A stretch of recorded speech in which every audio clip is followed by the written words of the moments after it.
Howdy folks, it's Donald Ward McCarthy here bringing you your 311 Realty Group update in regards to Junction Triangle for September of 2022. Again, as always, suggest you watch my GTA, Greater Toronto Area overall perspective on what's happening in the GTA, but also from an economic perspective, some of the opinions that I put forward from people out there in the economic industry in Canada as to where we're going in terms of inflation, etc., etc. Anyways, let's jump into this. As always, we do the most expensive and least expensive home and condo sales in our local neighborhoods. That was being Junction Triangle, Bloordale, and Dovercourt Village. Of course, there are more than just these sales. I think there were 3 sales in total in Junction Triangle in the houses.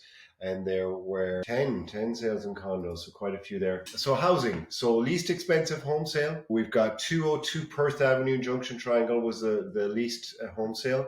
And oddly enough, we are seeing some agents attempting multiple offer strategy again in September of 2022. Here was one sold in 13 days, listed at $985 and sold for 14% above asking at 1.120. 60 Campbell here at the end was the most expensive home sale at 1.249. Here again, the more traditional style of selling. This agent said, in this current environment, we're going to just list it at our optimum price. And they got their optimum price, their full asking price in 7 days. That's 60 Campbell Avenue. In regards to condos, the cheapest one was Bloor, 1369 Bloor Street West, 1415. Here we go. Listed at 615, sold for 585. That was a 1-bedroom, 1-washroom unit. The most expensive sale here was 25 LC Lane, unit 241, a 3+1 bedroom, 2-washroom, 1,200 plus square foot at 1,110,000 and sold for 1,090,000. Just shy of listing price. That sold in 7 days. Let's look at our 6-month aggregate chart. Again, we still have data from April when the market was still a bit hot. But that said, we have data from May, June, July, August, and September when the market did start to shift. And interestingly enough, we've been watching this chart now throughout most of this downturn we've seen since February of this year. As the chart begins to amass more data from the slowdown period of the 6 months aggregate,